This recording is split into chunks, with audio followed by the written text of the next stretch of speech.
Welcome to another transformative journey through the wisdom of the ages, where ancient philosophy meets modern living in the most profound ways imaginable.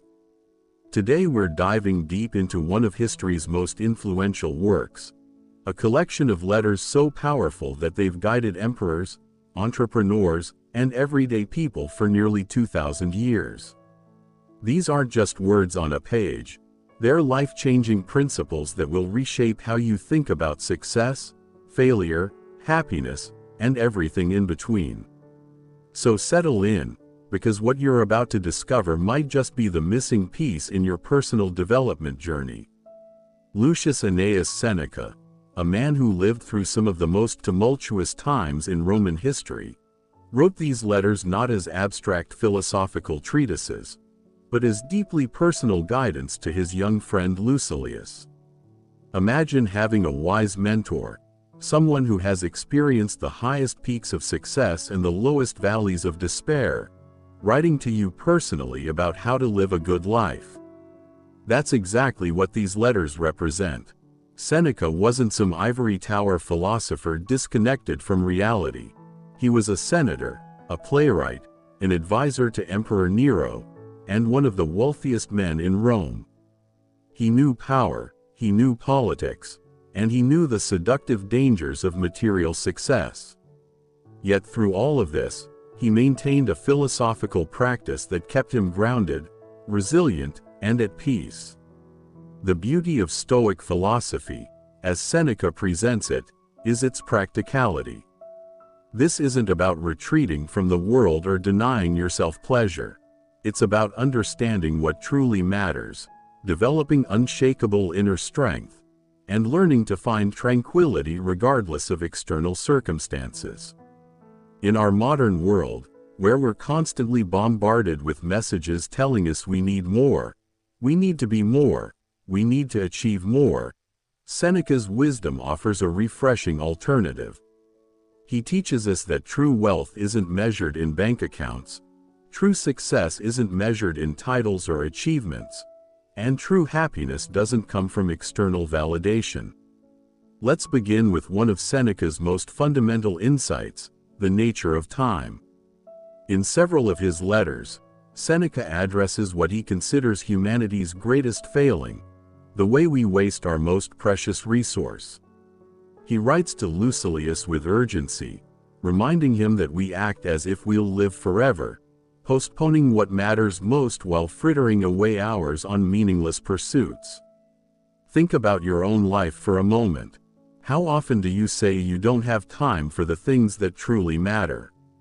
How often do you waste hours scrolling through social media, watching television shows you don't even enjoy, or engaging in activities that leave you feeling empty? Seneca would tell you that you do have time, you're just spending it poorly.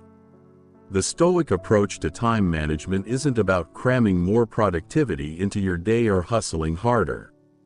It's about becoming conscious of how you're using every moment, and aligning that usage with what you value most. Seneca himself was incredibly productive, writing numerous philosophical works, plays, and letters while also maintaining a demanding political career. His secret? He treated time as sacred. He understood that every moment that passes is gone forever, and that realization made him careful about how he invested his hours. He wouldn't waste time on gossip, on meaningless social obligations, or on pursuits that didn't align with his values. Instead, he devoted himself to study, to helping others, to philosophical reflection, and to relationships that mattered. One of the most powerful practices Seneca recommends is a daily review. Each evening, he would examine his day, not with harsh self-judgment, but with honest curiosity. What did I do well today? Where did I fall short of my ideals? How can I improve tomorrow? This practice, which takes only a few minutes, creates a feedback loop that accelerates personal growth.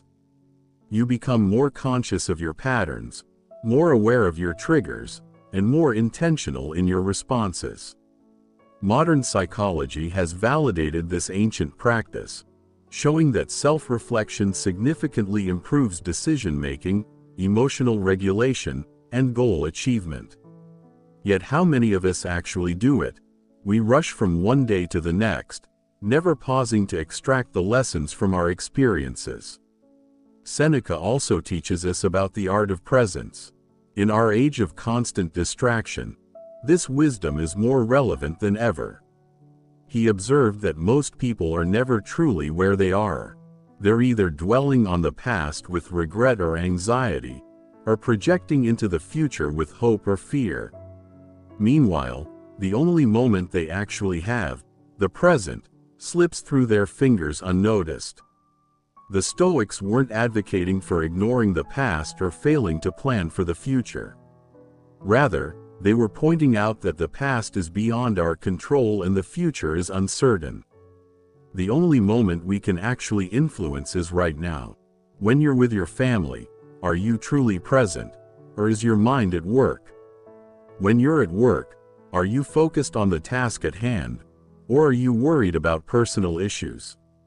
This fragmentation of attention doesn't just reduce our effectiveness, it robs us of the richness of lived experience. Let's talk about what Seneca has to say regarding wealth and material possessions, because this is where his philosophy becomes particularly challenging and liberating. Remember, Seneca was extraordinarily wealthy. He wasn't some ascetic monk who had rejected material comfort. He enjoyed fine things, beautiful homes, and the privileges that came with his status. Yet he maintained a fascinating relationship with these possessions. He saw them as tools, not as sources of meaning or identity. He practiced what the Stoics called negative visualization, regularly imagining the loss of everything he had. Not in a pessimistic or anxious way, but as a form of mental training that would prepare him for any eventuality and help him appreciate what he had while he had it. This practice might seem strange at first, but it's remarkably powerful. When you regularly contemplate losing your home, your job, your health, or even your loved ones, not morbidly but realistically, several things happen. First, you become genuinely grateful for what you have right now. That gratitude isn't abstract or forced, it's deeply felt because you've recognized how temporary and fragile everything is. Second, you prepare yourself emotionally for inevitable losses. Life will take things from you, that's guaranteed. The question is whether those losses will devastate you or whether you'll have the resilience to continue thriving. Third, you loosen your attachment to external things, recognizing that your well-being doesn't depend on them. This doesn't mean you don't enjoy them or work to acquire them. It means they don't control you.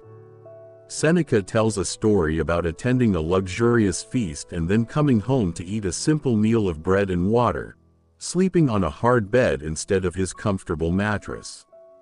He did this regularly, not to punish himself, but to prove to himself that he could be happy with very little.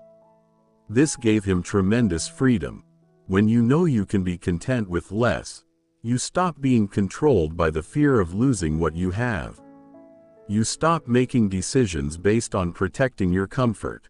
You become free to take risks, to speak truth, to pursue what matters, because you're not enslaved to your lifestyle. Think about how much of modern life is driven by the pursuit and maintenance of material comfort.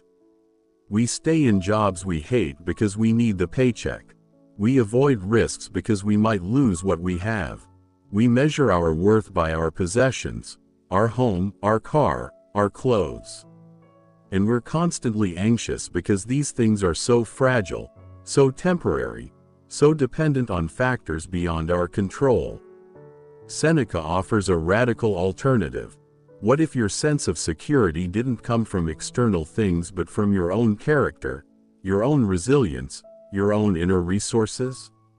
What if you knew, deep in your bones, that you could face any external circumstance and still maintain your integrity and peace of mind? That's the promise of Stoic philosophy. Now, let's explore what Seneca teaches about dealing with adversity, because this is perhaps where Stoicism shines most brilliantly. He writes to Lucilius about viewing difficulties not as obstacles or punishments, but as training exercises. Just as an athlete needs resistance to build strength, we need challenges to develop our character. This isn't about pretending that bad things are good, or forcing false positivity. It's about recognizing that every difficulty contains an opportunity for growth if we approach it with the right mindset. Seneca himself faced tremendous adversity. He was exiled by Emperor Claudius for 8 years, forced to leave Rome and live on the island of Corsica. He later served under Nero, one of history's most unstable rulers, a position that required constant political navigation and eventually led to Seneca being ordered to take his own life. Through all of this, Seneca maintained his philosophical practice and his peace of mind. How? By remembering that external events don't determine our experience, our judgments about those events do. This is the cornerstone of Stoic philosophy. You cannot control what happens to you, but you can always control how you respond. This isn't about suppressing emotions or pretending everything is fine. It's about recognizing that between stimulus and response, there's a space, and in that space lies your power. Most people are completely unconscious of this space. Something happens, and they react automatically, based on conditioning, based on emotion, based on habit. The Stoic practice is about widening that space, creating room for conscious choice. When someone insults you, you can choose whether to be offended. When you face a setback, you can choose whether to see it as a disaster or as information. When you lose something, you can choose whether to be devastated or to adapt. This doesn't mean you won't feel emotions. Seneca wasn't advocating for becoming a robot. He experienced anger, sadness, fear, and frustration just like anyone else. The difference is that he didn't let those emotions control him. He observed them, understood them, and then decided whether acting on them would be wise. Often, they would pass on their own once he examined them rationally. This practice of observing your own mind, of creating distance between yourself and your thoughts and emotions, is transformative. Modern psychology calls it metacognition or cognitive diffusion, and it's one of the most effective techniques for emotional regulation and mental health. The Stoics were practicing it 2,000 years ago. Seneca also writes extensively about the nature of fear and anxiety. He points out that we often suffer more in imagination than in reality. How much of your life has been spent worrying about things that never happened? How many times have you worked yourself into anxiety about potential disasters that never materialized? Even when bad things do happen, they are rarely as catastrophic as we imagined them to be. And yet we voluntarily torture ourselves with these fearful projections, living through terrible events repeatedly in our minds. Seneca's advice is simple but profound. When you notice yourself worrying about the future, bring your attention back to the present moment. Ask yourself, am I okay right now, in this moment? Usually, the answer is yes. The danger is imaginary. The suffering is self-imposed. This doesn't mean you shouldn't plan or prepare. It means you shouldn't torment yourself with anxiety about things that haven't happened and may never happen. There's a beautiful letter where Seneca addresses the fear of death, which he considers the root of most other fears. If you're not afraid to die, what else is there to fear? He argues that death is not an evil, it's simply the natural end of life, as natural as birth. What's more, everything that makes us afraid of death, the uncertainty, the loss of consciousness, the separation from loved ones, already happened to us before we were born. Were you suffering for all those billions of years before you existed? Of course not. Why should you assume that non-existence after death will be any different? This isn't about being morbid or depressing. It's about removing the sting from our greatest fears so that we can live more freely. When you truly accept your mortality, when you really understand that your time is limited, you stop wasting it. You prioritize differently. You love more openly. You take risks that matter. You stop postponing your real life. Seneca has fascinating insights about anger, which he considers a form of temporary madness. In several letters, he analyzes how anger arises, how it feels, and why it's so destructive. He points out that anger never achieves anything that couldn't be achieved better through calm, rational action. Think about the times you've been angry. Did it solve the problem? Did it make the situation better? Usually not. Usually, it made things worse, damaged relationships, and left you feeling drained and regretful. Yet we continue to indulge in anger as if it's somehow necessary or justified. Seneca asks us to examine the beliefs that fuel our anger. Usually, we're angry because we think someone should have behaved differently, or because we think something unfair has happened. But is our judgment about what should or shouldn't happen actually correct? Do we have all the information? Are our expectations realistic? Often, our anger comes from a sense of entitlement, a belief that the world should operate according to our preferences. But the world doesn't consult us before unfolding. People will act according to their own nature, their own understanding, their own limitations. Getting angry at this is like getting angry at the weather. It's useless. This doesn't mean you can't work to change things, to correct injustices, to hold people accountable. But you can do all of this without anger, and you'll do it more effectively. Seneca recommends specific practices for managing anger. When you feel it rising, pause. Don't speak, don't act. Wait until the emotional intensity subsides. Remove yourself from the situation if possible. Reflect on how you'll view this moment tomorrow, or next year. Will it really matter? Is it worth damaging a relationship or your own peace of mind? Almost always, the answer is no. The letters also contain profound wisdom about relationships and human nature. Seneca understood that we are social creatures who need connection, yet he also recognized that people can be a source of great disturbance to our peace of mind. His solution isn't to become a hermit, but to choose relationships wisely and to maintain the right attitude within them. He advises Lucilius to seek out friends who will make him better, people who share his values and who will encourage his philosophical development. At the same time, he warns against the common trap of needing approval or fearing criticism from others. When you base your self-worth on what other people think of you, you've given away your power.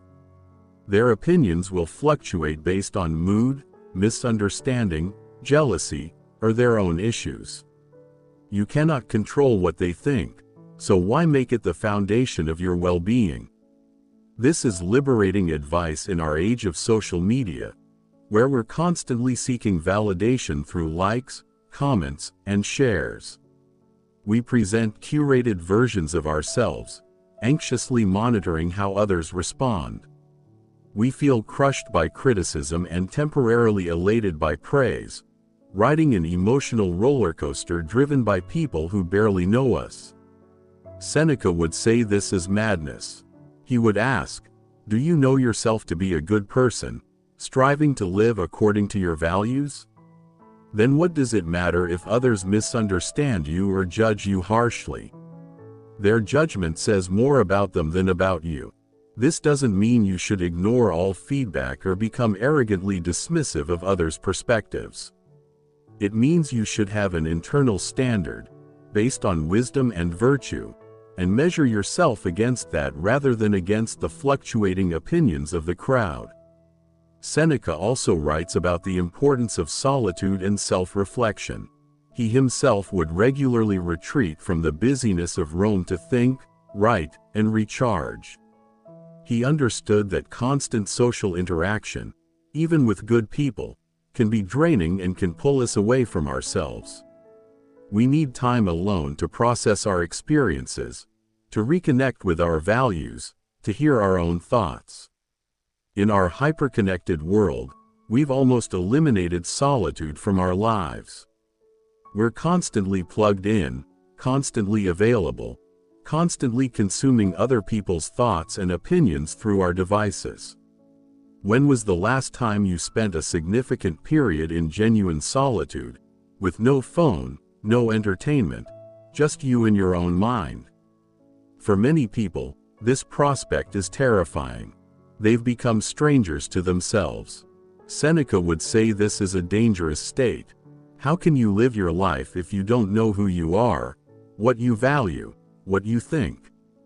He recommends a regular practice of withdrawal, not permanently, but periodically. Take time each day for reflection. Take longer periods occasionally to disconnect and reconnect with yourself. Use this time to read wisdom from great minds, to think deeply about important questions, to evaluate your life and make sure you're on the right path. This isn't selfish or antisocial. It's necessary maintenance for your mental and spiritual well-being. Just as you need to periodically service your car or maintain your home, you need to maintain your inner life. Without this maintenance, you'll drift, lose your way, become reactive rather than intentional, and end up living someone else's idea of a good life rather than your own. Let's discuss what Seneca teaches about dealing with difficult people, because we all encounter them. His advice is remarkably practical and psychologically sophisticated. First, he suggests trying to understand why people behave as they do. Usually, people aren't evil. They're ignorant, confused, or suffering. When someone acts badly toward you, it's usually because they're caught up in their own pain, fears, or misunderstandings. This doesn't excuse their behavior, but it changes how you respond to it. Instead of taking it personally or responding with anger, you can feel compassion. This person is clearly struggling. You don't need to tolerate abuse or let people walk all over you, but you can set boundaries calmly and firmly without being drawn into emotional reactions. Seneca also points out that sometimes we're the difficult person in someone else's story. We all have our flaws, our blind spots, our moments of thoughtlessness. When we remember this, we become more patient with others' imperfections. He wasn't advocating for being a doormat or accepting mistreatment. He was encouraging a perspective shift that reduces unnecessary suffering. When you stop taking everything personally, when you stop needing everyone to act according to your expectations, you become much more peaceful. You can navigate difficult situations more skillfully because you're not emotionally hijacked. This is incredibly empowering in professional settings, in families, in any context where you have to deal with challenging personalities. Now, let's explore what Seneca says about pleasure and the good life, because there's a common misconception that Stoicism is about denying yourself enjoyment. This isn't true at all. Seneca enjoyed good food, beautiful surroundings, intellectual pleasures, and social gatherings.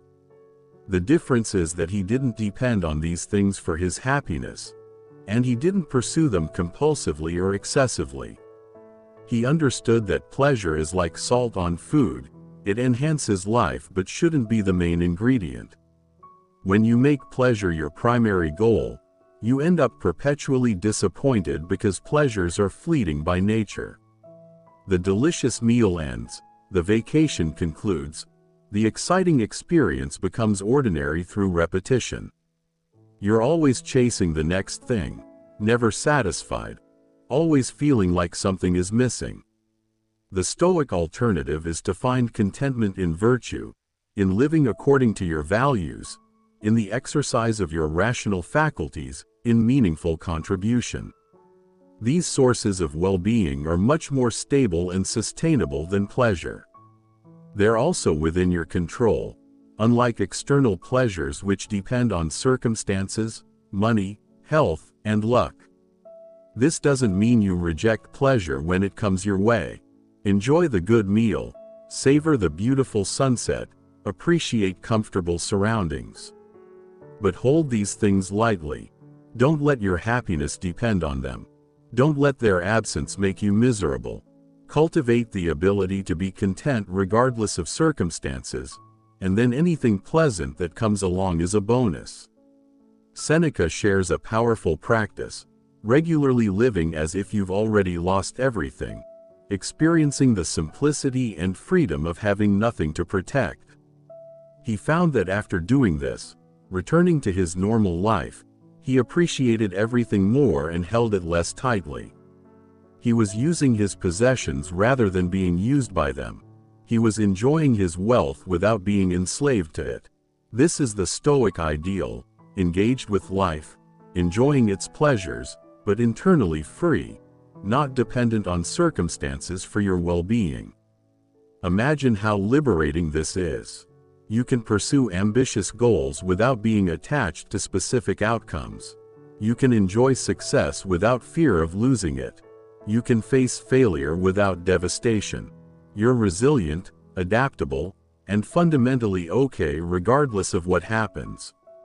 Seneca writes extensively about the importance of philosophy as a daily practice, not just abstract theory. He's frustrated by people who treat philosophy as an intellectual exercise or social signaling rather than as a practical guide for living. He tells Lucilius that philosophy should be transforming his life, making him calmer, wiser, more virtuous, more free. If it's not doing that, then something is wrong with how he's practicing it. This is a crucial point. Reading about Stoicism, intellectually understanding its principles, even agreeing with them, is not enough. You have to practice. You have to apply these ideas in your daily life, especially in difficult moments. That's when your philosophy is tested. It's easy to be calm when everything is going well. The question is, can you maintain your equanimity when things fall apart? Seneca recommends specific exercises. Review your day each evening as we mentioned. Study the wisdom of great minds each morning to prepare yourself for the day ahead. Practice negative visualization regularly to maintain perspective and gratitude. Notice your judgments and examine whether they're serving you. When you feel disturbed, trace back to the belief that's causing the disturbance and question it. These aren't complicated practices, but they're transformative if done consistently. The problem is that most people don't do them. They read about philosophy, think it sounds nice, and then continue living exactly as before, governed by the same unconscious patterns and reactions. Seneca is urging us to be different, to actually do the work of transformation. He also emphasizes the importance of having philosophical friends, people who share your commitment to growth and excellence. These friends serve multiple purposes. They model good behavior, reminding you of your ideals. They offer feedback and perspective. They support you in difficult times. They challenge you to be better. Seneca's letters to Lucilius serve this function. He's not just sharing abstract ideas, he's encouraging his friend, holding him accountable, offering perspective on his specific challenges. This is what we all need: companions on the path of growth who take our development seriously. In our culture of casual friendships and surface-level interactions, this kind of relationship is rare and precious. Seneca would encourage you to cultivate at least one such friendship, someone with whom you can discuss deep questions, share your struggles, and mutually support each other's growth. Let's talk about what Seneca teaches regarding ambition and achievement, because this is an area where Stoicism is often misunderstood. Some people think Stoics are passive, that they don't pursue goals or try to achieve things. This is completely wrong. Seneca himself was highly ambitious and accomplished. He wrote prolifically, advised emperors, participated in politics, and managed substantial business interests. The difference is in how he held his ambitions. He pursued excellence not for external rewards, not to prove himself, not to gain admiration, but because pursuing excellence was itself valuable. The outcome was secondary. This is what the Stoics meant by focusing on process rather than results. You can control the effort you put in, the skill you develop, the integrity you maintain, the quality of your work. You cannot control whether you get the promotion, whether your business succeeds, whether others recognize your achievements. So the Stoic focuses energy on what's controllable and remains detached from results. This paradoxically often leads to better results because you're not tight with anxiety about outcomes. You're free to take risks, to be creative, to persist through setbacks because your self-worth isn't riding on specific achievements. You're playing the game as well as you can, but you're not attached to winning. If you win, great. If you don't, you still gain the benefits of having played well, the skills developed, the character strengthened, the effort honored. Seneca warns against the trap of defining yourself by your achievements. He saw many people in Rome who had accomplished impressive things but were miserable because they were never satisfied, always needing the next achievement to feel okay about themselves. Their accomplishments became prisons rather than expressions of their character.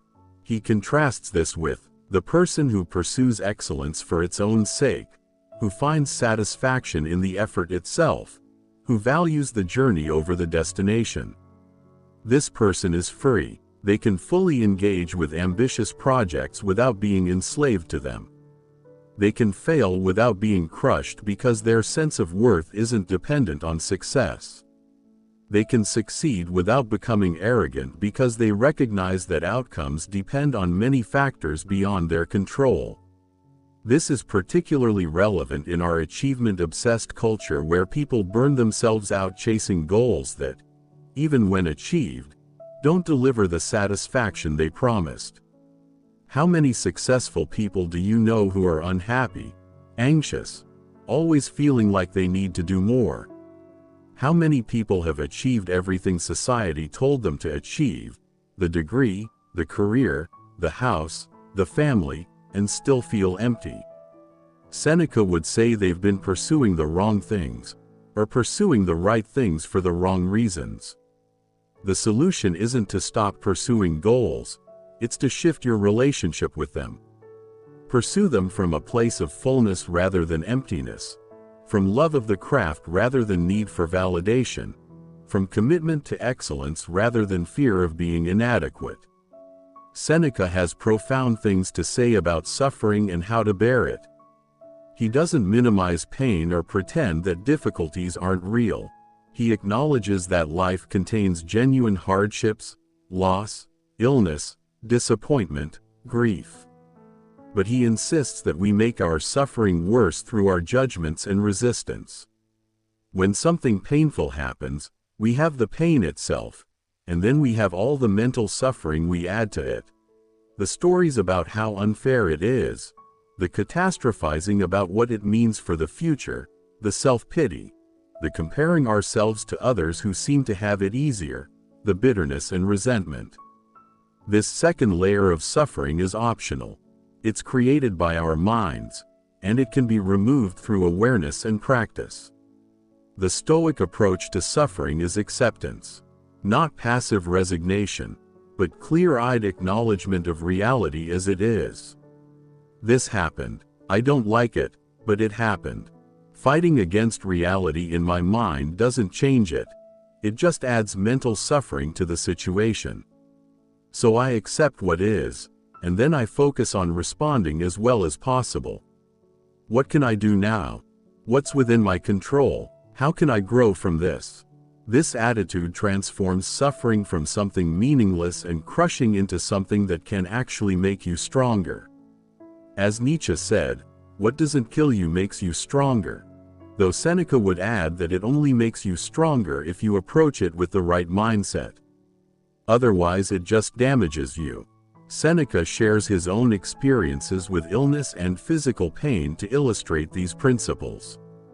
He suffered from asthma and other ailments throughout his life. He faced these challenges not with complaint or self-pity, but with equanimity.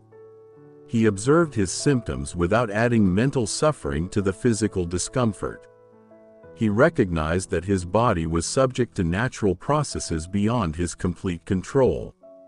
What remained within his control was his attitude, his character, his ability to continue thinking clearly and acting virtuously regardless of physical limitations. This is incredibly inspiring. Here was a man who could have easily given up, who could have used his illnesses as an excuse to stop contributing, to become bitter and withdrawn. Instead, he continued writing, teaching, serving, and developing his philosophy until his very last day. Let's explore what Seneca teaches about learning and wisdom, because he was a lifelong student despite being a renowned teacher. He constantly read the great philosophers, reflected on their ideas, and integrated their wisdom into his own thinking. But he wasn't a passive recipient of others' ideas. He questioned, synthesized, and tested everything against his own experience. He encourages Lucilius to do the same, to read widely but think independently, to learn from many teachers but ultimately be his own authority. This is crucial wisdom for our information age. We have access to more knowledge than any previous generation, but are we wiser? Often we just accumulate information without integrating it, without letting it change us. We know many things but understand little. Seneca's approach to learning is transformative rather than accumulative. He doesn't want to know more facts. He wants to become wiser, more virtuous, more free. So he reads selectively, choosing works that will genuinely help with this project. He reads slowly, reflectively, allowing ideas to sink in. He discusses what he reads with friends. He applies insights immediately in his life. This is the opposite of how most people consume content today, rapidly, superficially, constantly moving to the next thing without pausing to absorb or apply what they've encountered. Seneca would suggest we'd be better served by reading one profound work multiple times than by racing through hundreds of books. Quality over quantity, depth over breadth, transformation over information.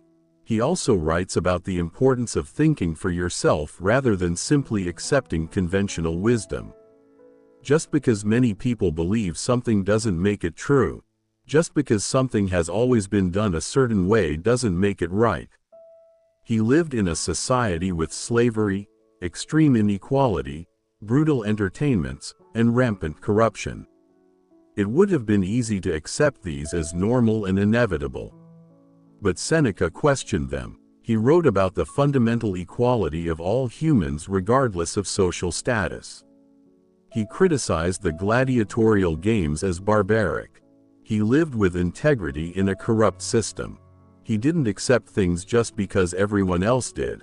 This critical thinking is essential. How many of our own beliefs and behaviors are just absorbed from our culture without examination? How many assumptions are we operating under that, if we actually thought about them, we'd realize are false or harmful? Seneca encourages a practice of regular intellectual housecleaning, examining your beliefs, discarding those that don't serve you, updating those that need revision, strengthening those that are valuable. Your mind is like a garden. If you don't tend it deliberately, weeds will grow. You'll end up with a tangled mess of unexamined beliefs, inherited prejudices, internalized messages from advertising and media, fears and limiting beliefs from childhood. None of this serves you, but you can choose to weed your mental garden, to cultivate the beliefs and thought patterns that lead to flourishing. This takes effort and honesty.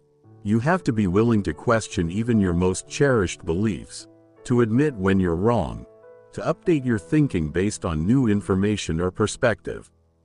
But this intellectual humility and flexibility is the foundation of wisdom.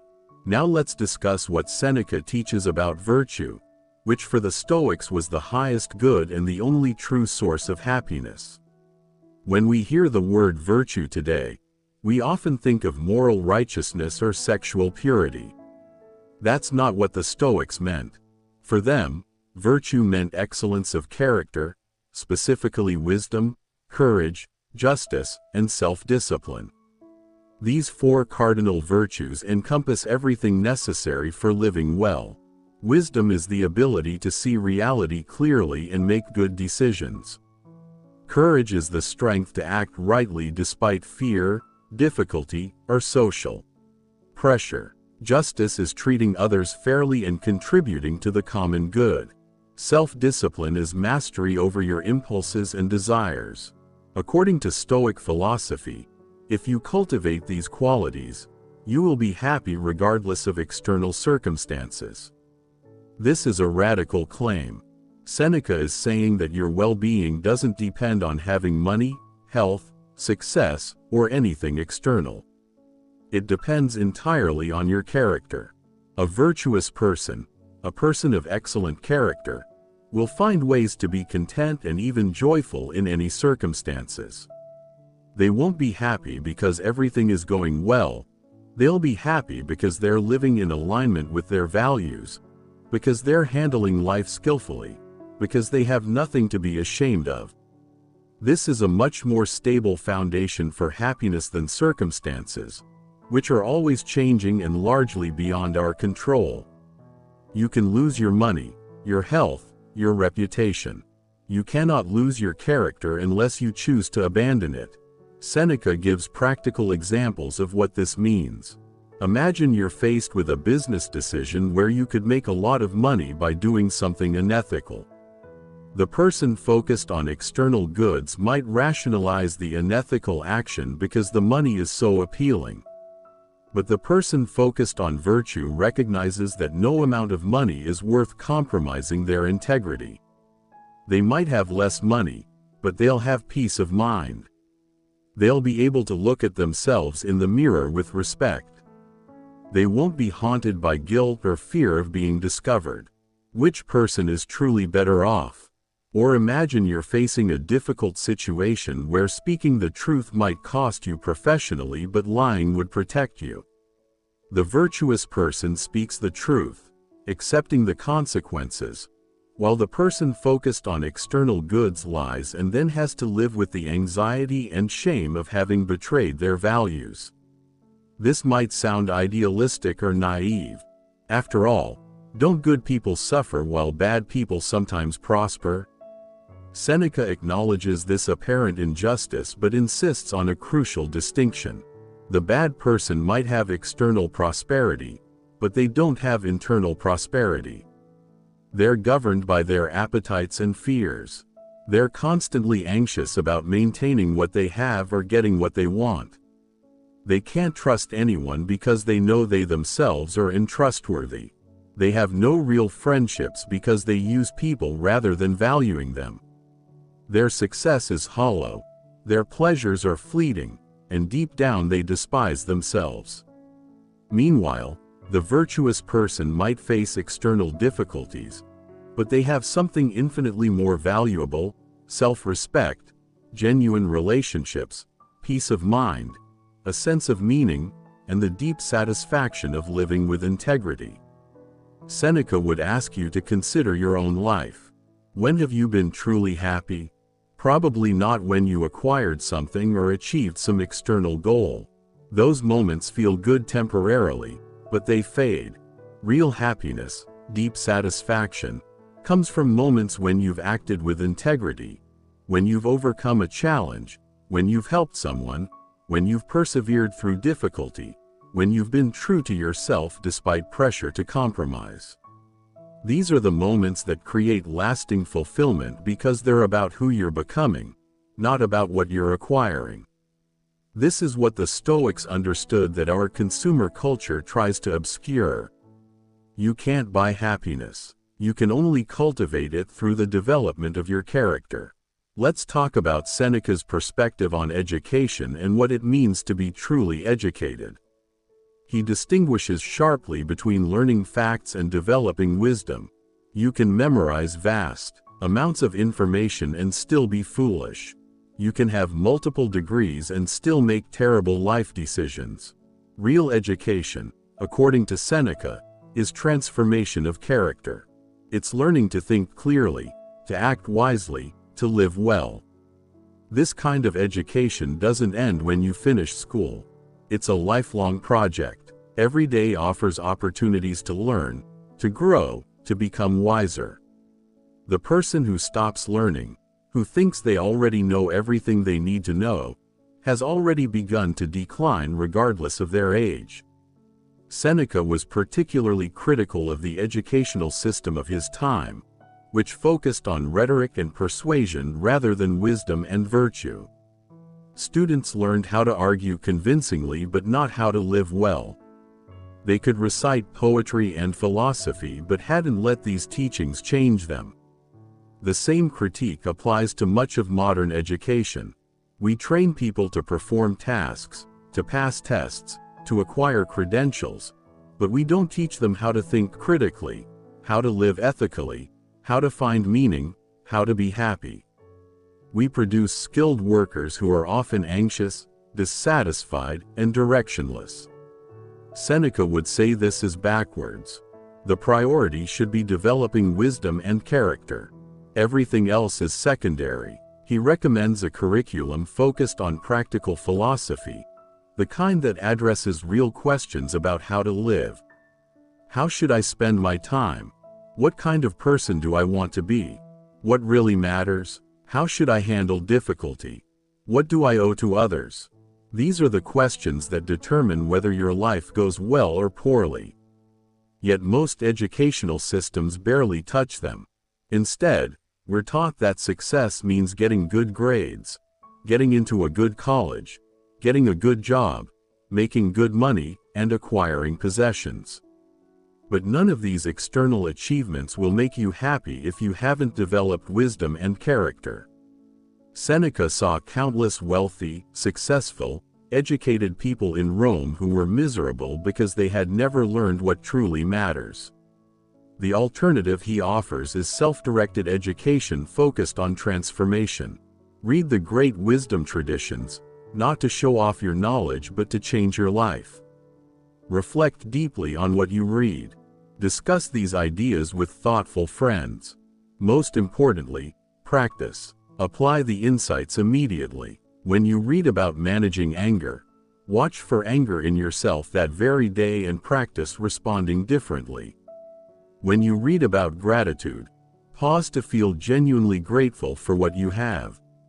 When you read about mortality, let that awareness inform your priorities. This kind of engaged learning is transformative. You're not accumulating information. You're rewiring your mind and reshaping your character. Seneca also emphasizes the importance of learning from experience, both your own and others. Every situation you encounter, every person you meet, every challenge you face contains lessons if you're paying attention. The question is, are you extracting the lessons or just moving through life unconsciously? When something goes wrong, do you blame circumstances and move on, or do you pause to understand what you could have done differently? When you interact with someone difficult, do you just react emotionally, or do you study the interaction to learn something about human nature and your own triggers? Life itself is the ultimate teacher, but only for those who are attentive students.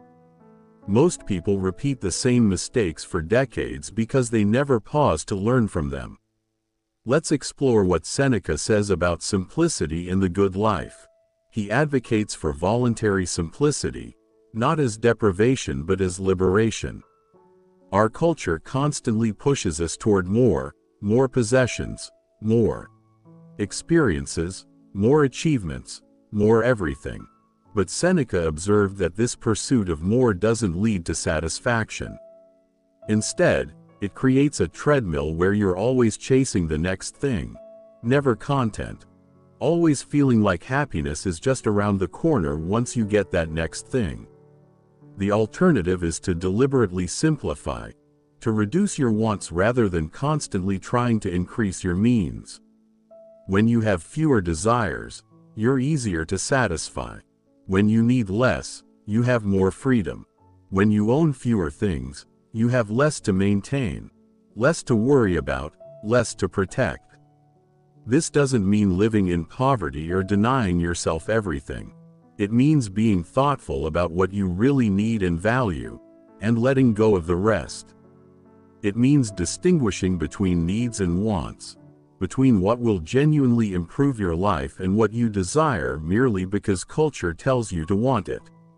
Seneca himself maintained a lifestyle that was comfortable but not extravagant by Roman standards.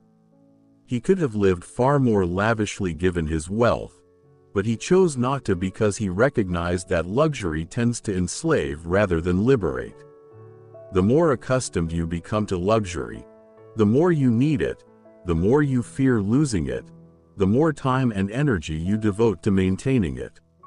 Simplicity frees up that time and energy for what actually matters: relationships, learning, contribution, reflection, creativity.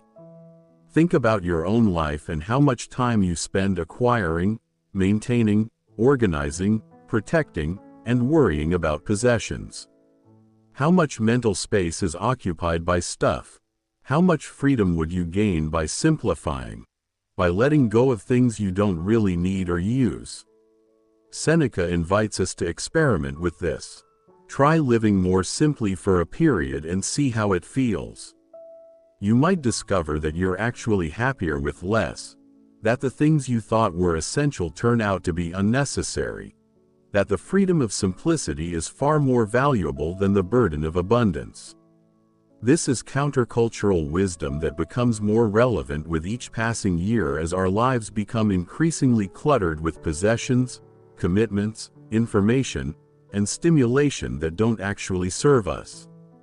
Now let's discuss Seneca's teachings on helping others and contributing to society, because Stoicism is sometimes mischaracterized as selfish or withdrawn. Nothing could be further from the truth. Seneca believed deeply in our obligations to others and to society. He wrote about the fundamental interconnectedness of humanity, the idea that we're all part of one community and that harming others ultimately harms ourselves while helping others benefits everyone, including ourselves. This isn't sentimental or naive, it's a recognition of reality. We live in society, we depend on each other, we're stronger together. Therefore, working for the common good isn't self-sacrifice, it's enlightened self-interest. Seneca served in public office, advised emperors, and used his wealth to help others precisely because he recognized this obligation. He didn't retreat from the world to pursue his own peace of mind in isolation. He engaged with the messy realities of politics and society because he believed that wise people have a duty to contribute however they can. At the same time, he warned against the trap of trying to help everyone and burning yourself out. You have limited time and energy. You need to be strategic about where you focus your efforts. He advised choosing a few people you can genuinely help rather than scattering your attention ineffectively across many. He also emphasized that the best way to help others is often not through material assistance but through wisdom, through helping them think more clearly, through modeling good character, through honest feedback. This is particularly relevant advice today when we're bombarded with causes and needs, when social media makes us aware of suffering everywhere, when we can feel paralyzed by the scope of problems facing humanity. Seneca would say, focus on what's within your sphere of influence. Help the people you can actually reach and affect. Live in a way that makes your corner of the world better. Don't let awareness of problems you can't solve prevent you from addressing problems you can solve. Don't let guilt about global issues stop you from helping your neighbor.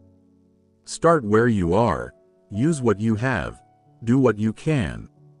That's enough. In fact, if everyone did just that, most of our problems would be solved. Seneca also writes about the importance of forgiveness, both of others and of yourself. He observed that holding grudges and resentment is like drinking poison and expecting the other person to die. It doesn't hurt them, it hurts you. When someone wrongs you, you have a choice. You can hold on to anger and resentment, replaying the wrong in your mind, feeding your sense of injury, and making yourself miserable. Or you can understand that the person was likely acting from ignorance, fear, or pain, that they're a flawed human just like you, and you can choose to let it go. This doesn't mean you have to trust them again or put yourself in a position to be hurt again. It just means you release the emotional burden of resentment so it stops poisoning your life. This practice of forgiveness is deeply liberating. You're not doing it for the other person, although they might benefit. You're doing it for yourself because carrying resentment is exhausting and destructive. Seneca practiced this constantly in the political environment of Rome, where betrayal and backstabbing were common. He could have spent his life bitter and paranoid, but instead he maintained equanimity by understanding human nature and forgiving its manifestations. He also applied this same compassion to himself, forgiving his own mistakes and failures. He didn't beat himself up for falling short of his ideals. He acknowledged his errors, learned from them, and moved forward with the intention to do better. This self-compassion is crucial for growth. If you're constantly berating yourself for not being perfect, you create a hostile internal environment that makes change difficult. If instead you treat yourself with the same kindness and patience you'd show a good friend, you create conditions where growth becomes natural. Let's talk about what Seneca teaches regarding focus and attention, because this is one of the most crucial skills for modern life. He lived in a less distracting world than ours, yet he still recognized that most people scatter their attention across too many things and consequently accomplish little and enjoy less. He advises Lucilius to choose a few important things and focus on those rather than trying to do everything. This goes for material pursuits, for relationships, for studies, for everything. The person who pursues many things simultaneously ends up doing none of them well. The person who has countless superficial friendships has no deep relationships. The person who dabbles in many fields develops expertise in none. Modern neuroscience has confirmed what Seneca understood intuitively. Our brains are not designed for multitasking. When we try to do multiple things at once, we don't actually do them simultaneously. We rapidly switch between them, and each switch carries a cognitive cost. We become less effective, more stressed, and more prone to errors. Deep work, the kind that produces real value and satisfaction, requires sustained focus. You need to immerse yourself in one thing for extended periods. This is increasingly rare in our world of constant interruptions, notifications, and demands on our attention. We've become addicted to distraction, compulsively checking our phones, bouncing between tasks, never settling into deep engagement with anything. Seneca would be horrified by how we live today, constantly fragmented, always available, never fully present. He would prescribe strict boundaries around your attention. Designate times for deep work and protect them fiercely. Turn off all notifications. Close all unnecessary tabs and apps. Create an environment that supports focus rather than undermines it. This might feel uncomfortable at first because we've become dependent on constant stimulation. But the discomfort passes and what emerges is the profound satisfaction of deep engagement. You'll accomplish more, you'll do better quality work, and perhaps most importantly, you'll enjoy it more because you're actually present for it rather than experiencing it through a fog of distraction. The same principle applies to being with people. When you're with someone, be fully with them. Don't check your phone. Don't let your mind wander to other concerns. Don't treat them as an interruption to your real life. This person, this moment, this conversation, that's your real life right now. Give it your full attention. You'll find that relationships deepen dramatically when you practice this. People can sense when you're truly present versus when you're physically there but mentally elsewhere. True presence is one of the greatest gifts you can give another person, and it costs you nothing except the discipline to focus. Seneca also addresses the question of how to handle setbacks and failures, which are inevitable in any ambitious life. His advice is to see them not as disasters but as information and as opportunities for growth. When something doesn't work out as you hoped, you have choices about how to interpret that experience. You can see it as evidence that you're inadequate, that the world is unfair, that your goals are impossible. This interpretation will make you miserable and less likely to try again. Or you can see it as valuable feedback. This approach didn't work. Now I know something I didn't know before. What can I learn from this? What would I do differently next time? This interpretation maintains your motivation and actually makes future success more likely because you're learning and adapting. Seneca failed many times in his life. His political career had ups and downs. His philosophical school faced criticism. Some of his business ventures didn't succeed. His advice to Nero was often ignored. He could have seen any of these as crushing defeats. Instead, he saw them as part of the texture of life, as opportunities to practice his philosophy, as experiences that deepened his wisdom. His exile, which could have destroyed him, became a period of intensive philosophical development. His service under Nero, which put him in constant danger and eventually led to his ordered suicide, became a demonstration of how to maintain integrity in impossible circumstances. He transformed every setback into an opportunity for virtue.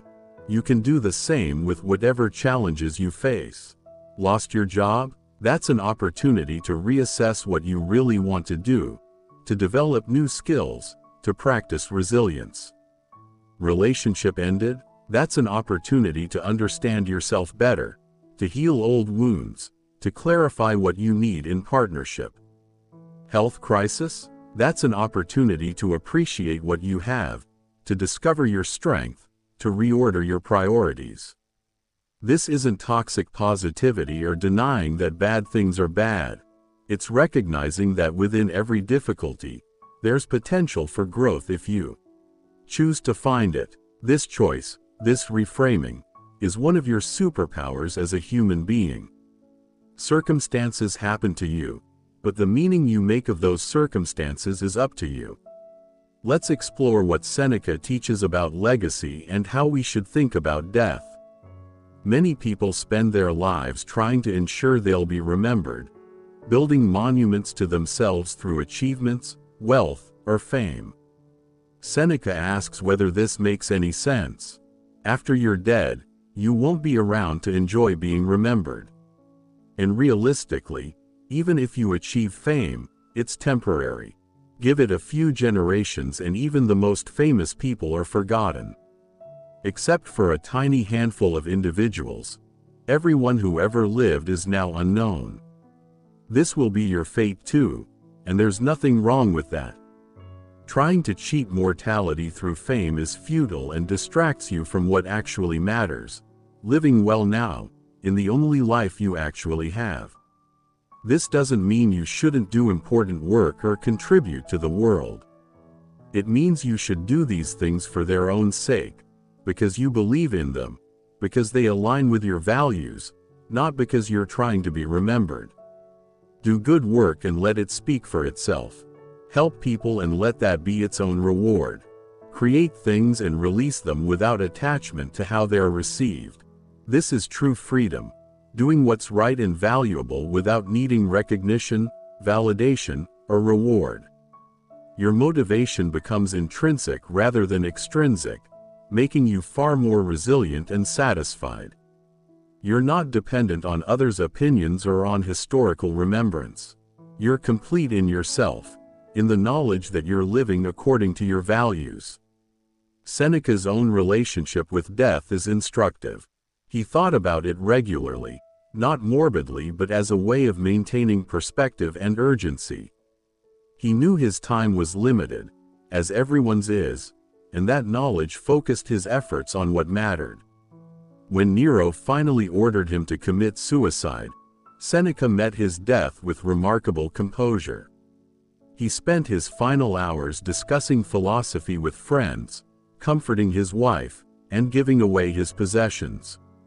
He faced the ultimate test of his philosophy and passed it, demonstrating that his teachings weren't just words but genuine wisdom he had internalized.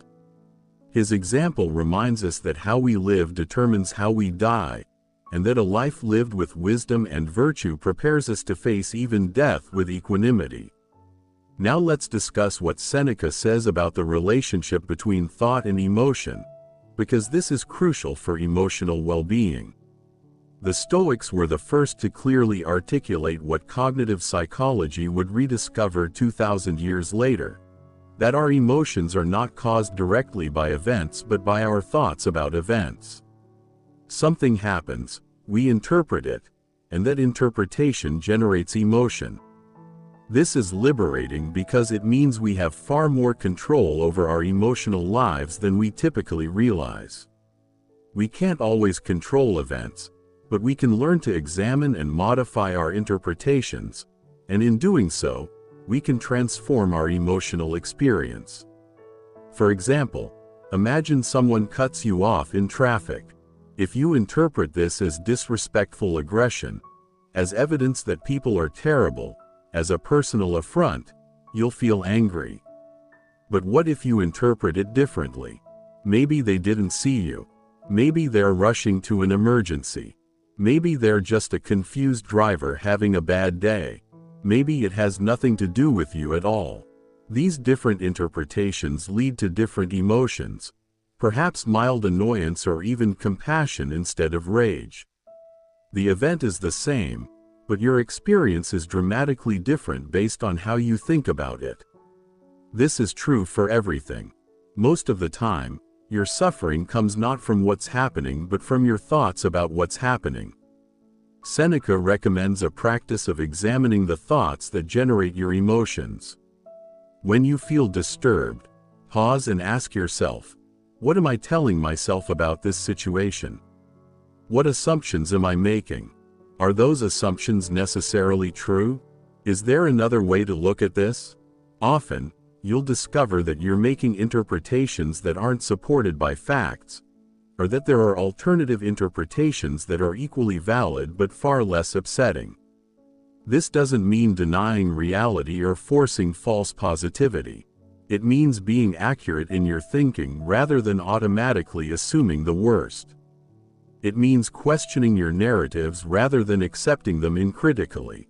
It means recognizing that your thoughts are not facts, they're interpretations, and you can choose to interpret things in ways that serve you better. This practice becomes easier with repetition. At first, it feels artificial or difficult to question your automatic thoughts. But over time, you develop a healthy skepticism toward your own mind's first reactions. You create space between thought and belief. You recognize patterns in your thinking, those familiar stories you tell yourself that usually aren't helpful. Maybe you tend to catastrophize, always imagining worst-case scenarios. Maybe you personalize everything, assuming things that have nothing to do with you are somehow about you. Maybe you overgeneralize, turning one bad experience into evidence that everything is terrible. These cognitive distortions are universal human tendencies, but they're not inevitable. You can learn to catch them and correct them, and in doing so, you dramatically improve your quality of life. Let's talk about what Seneca teaches regarding balance and moderation, which might seem surprising from someone often associated with extreme self-discipline. But Seneca wasn't advocating for harsh asceticism or joyless restraint. He understood that sustainable wisdom requires balance. Yes, he practiced voluntary discomfort and regularly lived simply to prove he could. But he also enjoyed good food, comfortable surroundings, and refined pleasures. The key is that he could enjoy these things without depending on them, and he could go without them without suffering. This flexibility, this freedom from compulsive need, is the goal. You're not trying to live like a monk, you're trying to not be controlled by your desires. This applies to everything. Work hard, but not to the point of burnout. Exercise, but not obsessively. Socialize, but also value solitude. Enjoy pleasures, but don't chase them desperately. Save money, but don't become miserly. Be generous, but not to the point where you can't take care of yourself. The Stoic ideal is the golden mean, the balanced middle path between excess and deficiency. This requires wisdom because balance looks different for different people in different situations. There's no formula you can apply mechanically. You have to develop judgment, learning to sense when you're veering too far in one direction and correcting course. This is part of the lifelong practice of philosophy, constantly adjusting and recalibrating to maintain equilibrium. Seneca warns particularly against the extremes of luxury and deprivation. Luxury makes you soft, dependent, and fearful of losing what you have. Deprivation makes you hard, resentful, and obsessed with what you lack. Neither state is conducive to wisdom or happiness. The sweet spot is comfortable sufficiency, having enough but not too much, enjoying life's pleasures without being enslaved to them, capable of enduring discomfort without being traumatized by it. This is a practical philosophy for real life, not for hermits in caves. You can practice Stoicism while living in modern society, working a regular job, having a family, engaging with culture. You just do all of it with awareness, with moderation, with perspective. Now let's explore what Seneca says about the inner life and self-knowledge. He believed that most people are strangers to themselves, living according to others' expectations, pursuing goals they don't actually value, reacting from unconscious patterns they've never examined. This is a recipe for dissatisfaction and regret. You end up at the end of your life realizing you never lived your own life. You lived the life that parents, society, advertising, or circumstance programmed into you. Seneca wants to wake us up from this unconscious existence.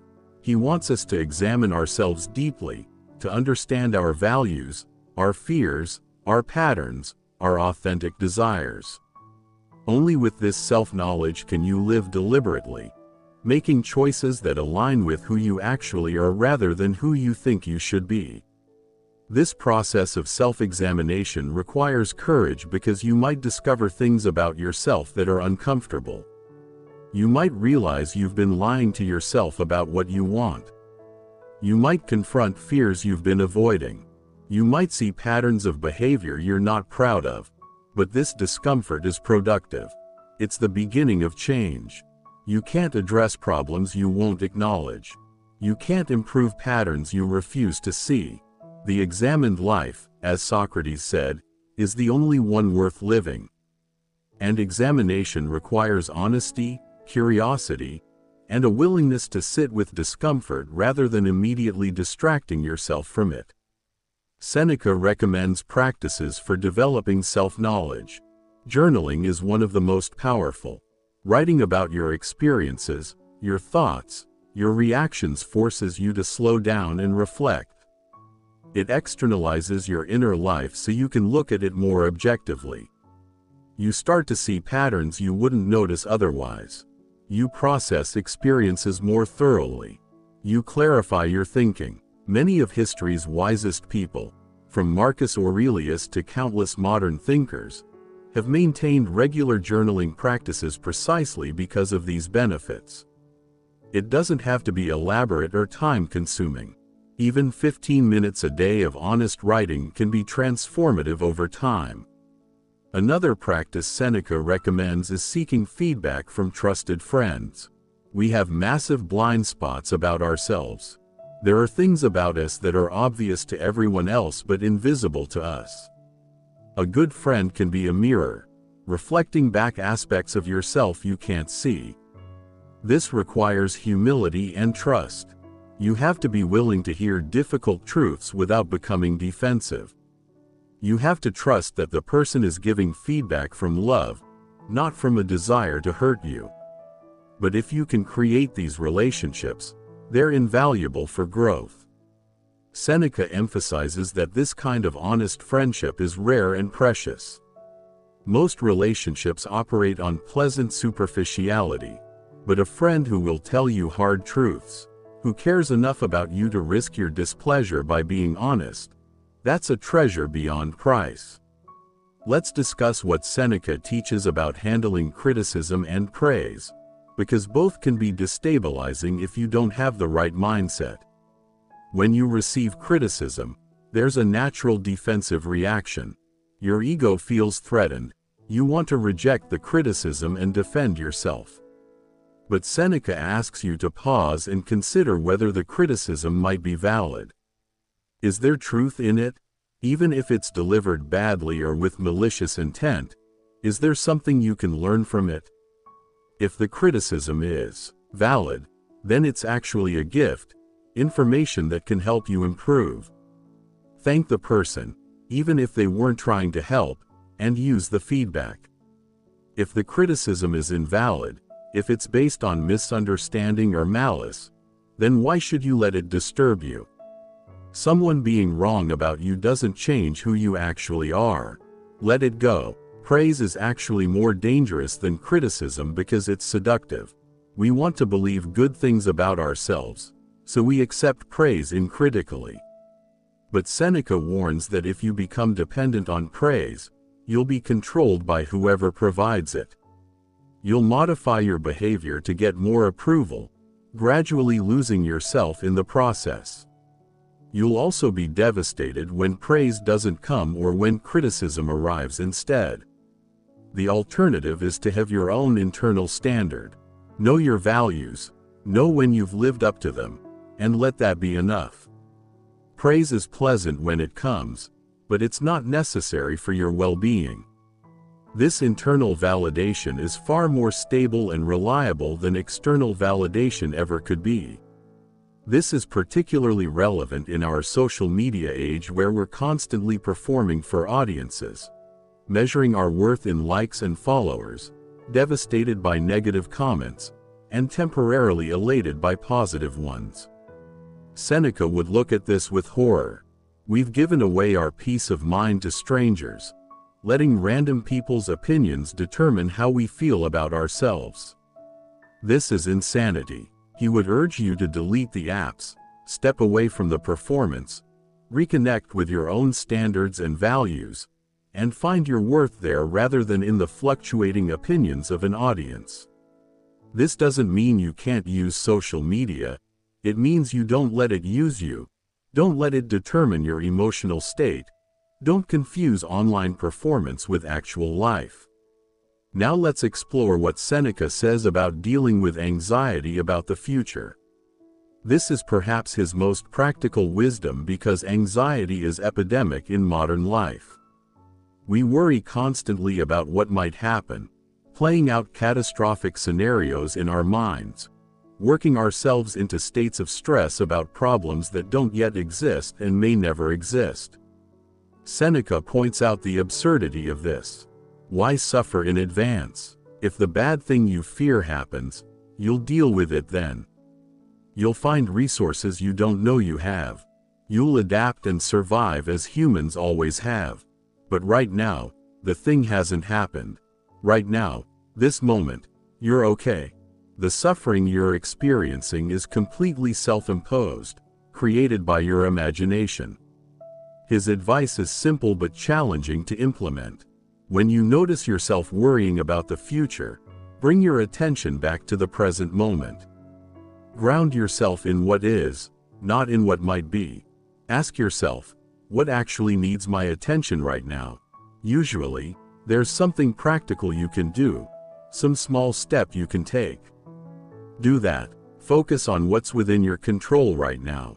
This breaks the cycle of anxious rumination and channels your energy into productive action. If there's nothing you can do right now, then worrying is pointless.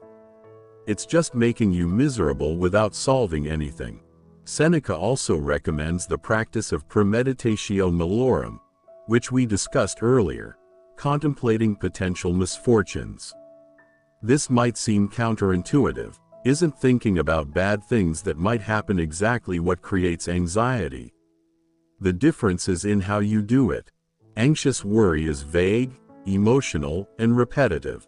You spin in circles feeling terrible without actually preparing for anything. Premeditatio malorum is specific, rational, and preparatory. You calmly consider what you would do if various challenges arose. You make plans. You recognize that you could handle it. This actually reduces anxiety because you've prepared yourself mentally and practically.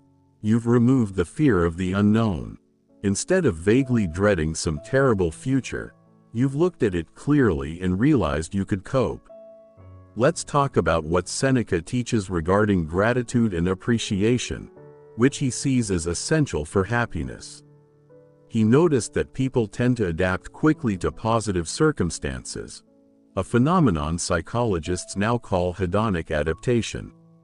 You get the promotion, the new house, the relationship you wanted, and at first you're thrilled. But within weeks or months, you've adapted. It becomes your new normal, and you're no longer particularly grateful for it. Meanwhile, you're focused on the next thing you don't have, always chasing, never satisfied. This is a recipe for perpetual dissatisfaction. Seneca's solution is to regularly practice appreciation for what you have. Don't wait until you lose something to realize its value. The negative visualization practice serves this purpose. When you imagine losing your health, you appreciate being healthy. When you imagine losing loved ones, you appreciate them more while they're here. When you imagine losing your home, you appreciate its shelter and comfort. This isn't morbid, it's realistic. Everything and everyone you have is temporary. Recognizing this doesn't make you sad, it makes you grateful and present. You stop taking things for granted. You savor experiences rather than rushing through them toward the next thing. You express love and appreciation to people while you can. You squeeze more genuine happiness out of your actual life instead of postponing happiness until you acquire something you don't yet have. Seneca also points out that we often fail to appreciate blessings because we're focused on what's wrong. You have a generally healthy body, but you focus on the minor ache. You have a comfortable home, but you focus on what needs repairing. You have people who love you, but you focus on the relationship that didn't work out. This negativity bias is built into human psychology, but you don't have to be controlled by it.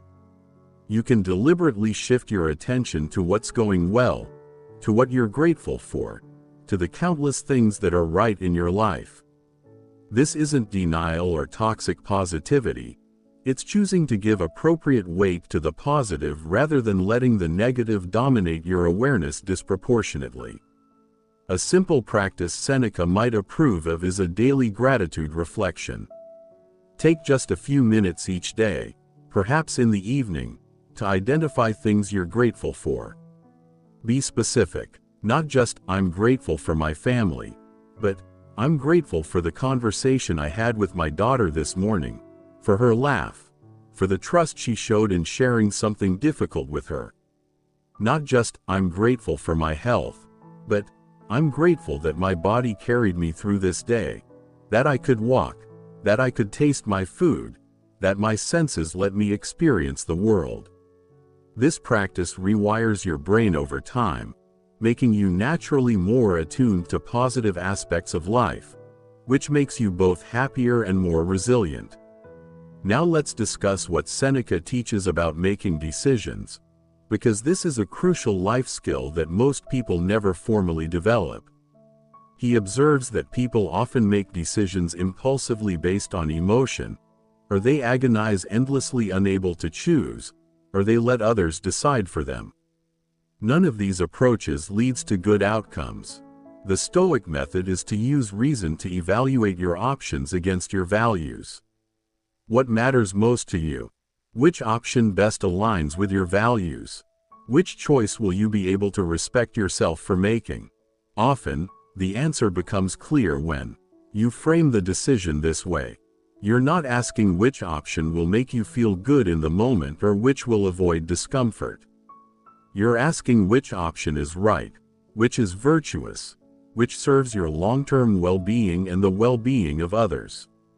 Seneca also emphasizes that we need to make decisions with incomplete information and accept that some will turn out poorly. There's no formula that guarantees perfect decisions.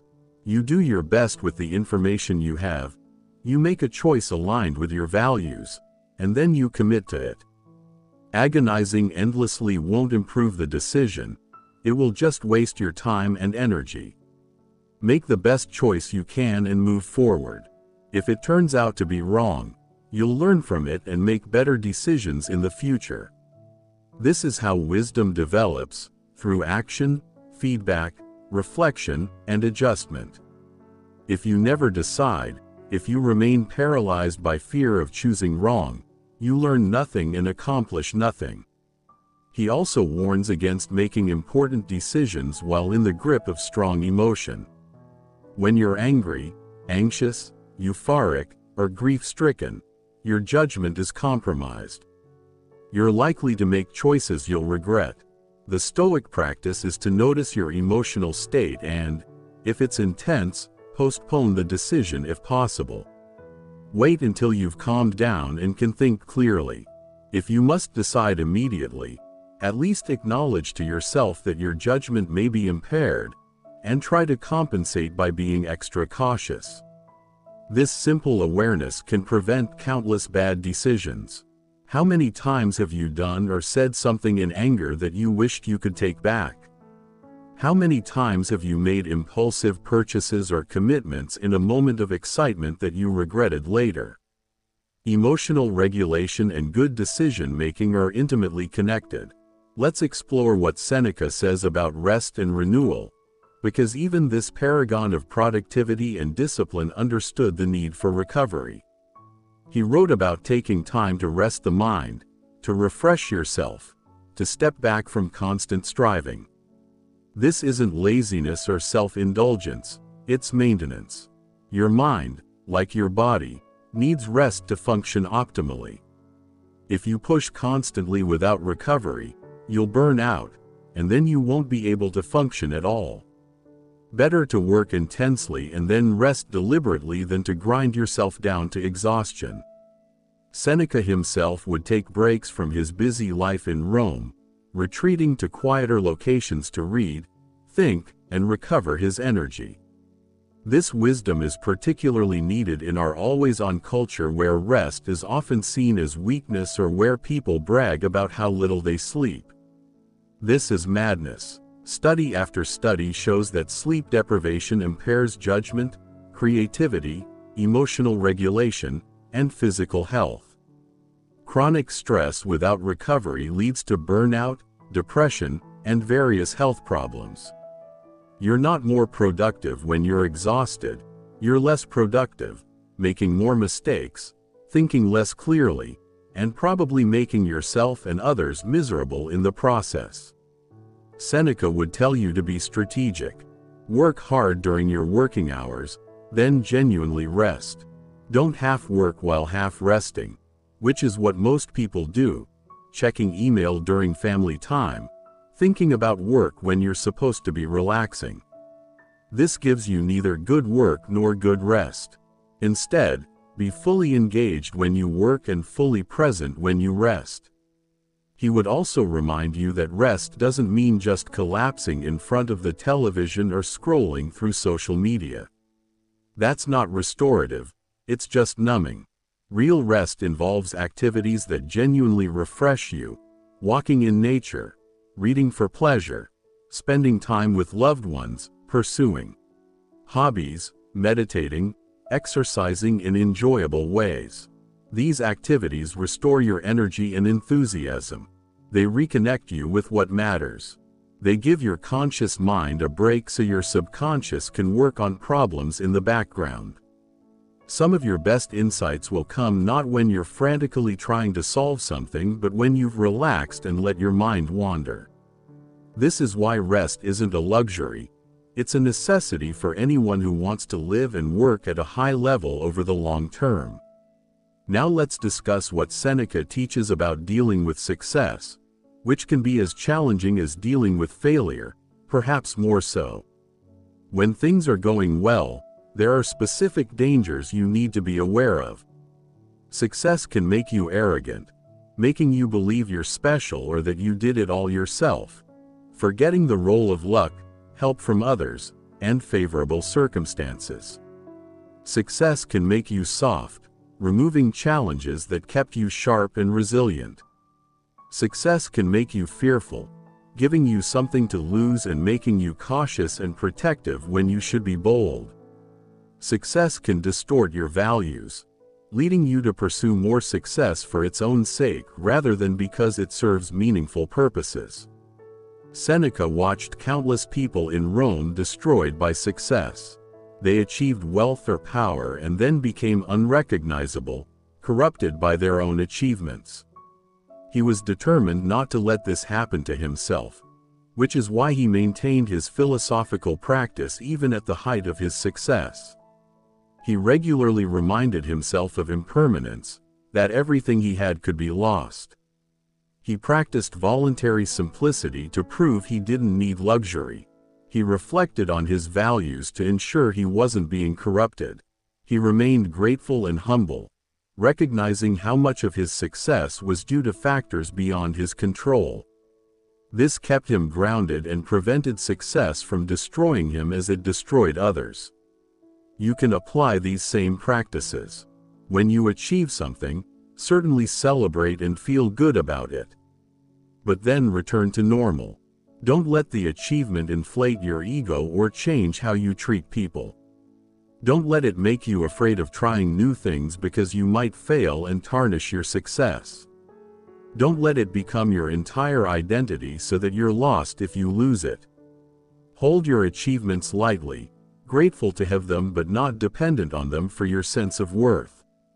Remember that success and failure are both temporary, both part of the natural ebb and flow of life. The only constant is your character, so focus on maintaining that regardless of external circumstances. Let's talk about what Seneca says regarding the quality of your thoughts and self-talk. He understood that you're in constant conversation with yourself, narrating your experiences, commenting on everything, forming judgments continuously. For most people, this internal commentary is harsh, anxious, and negative. They criticize themselves constantly, catastrophize about the future, replay past mistakes with harsh judgment, compare themselves unfavorably to others. This creates tremendous suffering, and it's completely unnecessary because you're doing it to yourself. No one else can hear your thoughts. You could choose to speak to yourself with kindness, encouragement, and wisdom, but most people don't. Seneca would ask you to become aware of your self-talk and then deliberately improve it. When you notice harsh self-criticism, pause and ask whether you would speak that way to a friend. Probably not, because why speak that way to yourself? You deserve the same compassion. When you notice catastrophic thinking, pause and ask whether you're being realistic or whether you're scaring yourself unnecessarily. When you notice comparison, remember that you're seeing others' outsides while experiencing your own insides, which is never a fair comparison. This practice of monitoring and improving your self-talk is one of the most powerful things you can do for your mental health and happiness. The beauty of Stoic philosophy, as we've explored through Seneca's letters, is that it gives you tools for every situation life throws at you. When times are good, it keeps you grounded and grateful. When times are hard, it gives you resilience and perspective. When you face decisions, It provides clarity. When you feel disturbed, it offers techniques for regaining peace. When you're confused about priorities, it reminds you what matters. This isn't abstract philosophy. It's a practical system for living well that has been tested and proven over 2,000 years by countless people in every conceivable circumstance. The question is, will you actually use it? Will you take these ideas and make them part of your daily practice? Or will you just file them away as interesting concepts and continue living exactly as you did before? Seneca would urge you to choose transformation over information. Don't just know this wisdom, live it. Start today. Start now. Pick one practice and commit to it. Maybe it's the evening review where you reflect on your day. Maybe it's negative visualization to deepen your gratitude. Maybe it's pausing before reacting when you feel anger. Maybe it's examining your thoughts when you feel disturbed. Whatever resonates most, do that. And keep doing it until it becomes natural, until it's woven into who you are. Remember, you have one life, this one, right now. You don't know how much time you have left. Every day that passes is gone forever. How will you spend the time you have remaining? Will you waste it on meaningless pursuits, on worry and complaint, on living according to others' expectations? Or will you claim your life, live with intention, develop your character, contribute something meaningful, and find genuine peace regardless of circumstances? The power is in your hands. It always has been. External events will continue to happen, some pleasant, some difficult, most beyond your control. But your response, your attitude, your character, your inner life, these are yours to shape. Seneca faced exile, political intrigue, physical illness, and ultimately execution, yet he maintained his peace and lived with integrity to his final breath. If he could practice this philosophy under those circumstances, you can certainly practice it under yours. You likely face nothing as extreme as what he endured, which means you have even less excuse for not developing the wisdom and strength these teachings offer. Start where you are, use what you have, do what you can, that's enough. In fact, that's everything. The Stoic path is not about perfection. You will stumble, you will forget your principles in difficult moments, you will react poorly sometimes. That's okay. That's part of being human. What matters is that you keep coming back to the practice, that you keep trying, that you keep learning and growing. Every moment offers a new opportunity to practice wisdom, courage, justice, and self-discipline. Every challenge is a chance to prove your character. Every day is a fresh start. You are always one decision away from a better path. So here's your challenge. Take what you've learned today and use it to transform your life. Not someday, not when circumstances are perfect, but right now. You are capable of so much more than you probably believe. You have within you the same rational faculty that Seneca had, the same capacity for wisdom, the same ability to choose your responses regardless of what life throws at you. The only question is whether you'll develop and use these capacities or let them lie dormant while you drift through life unconsciously. If you found value in this journey through Seneca's wisdom, please take a moment to like this video and subscribe to Audiobook Gist. Your support helps us continue bringing you these transformative insights from history's greatest minds. Share this with someone who needs to hear it, someone who's struggling, someone who's searching for wisdom, someone who would benefit from these ancient yet eternally relevant teachings. But more importantly, don't let this be just entertainment or interesting information. Let it be the beginning of your transformation. Let it be the moment you decided to take control of your inner life, to develop unshakable character, to live with intention and wisdom. You have one precious life. Make it count. Live it fully, courageously, virtuously. Face whatever comes with equanimity. Be grateful for what you have. Develop your character. contribute to others, and find that deep peace that comes from knowing you're living according to your highest values. The wisdom is here. The practices are clear. The path is laid out. Now it's up to you to walk it. Start today. Your best life is waiting for you, not in some distant future when everything is perfect, but right now, in how you choose to think, to act, to respond, to live. Seneca believed in human potential, in our capacity to rise above our circumstances through wisdom and virtue. Prove him right. Become the person you're capable of being. The time is now. Your life is now. Make it extraordinary.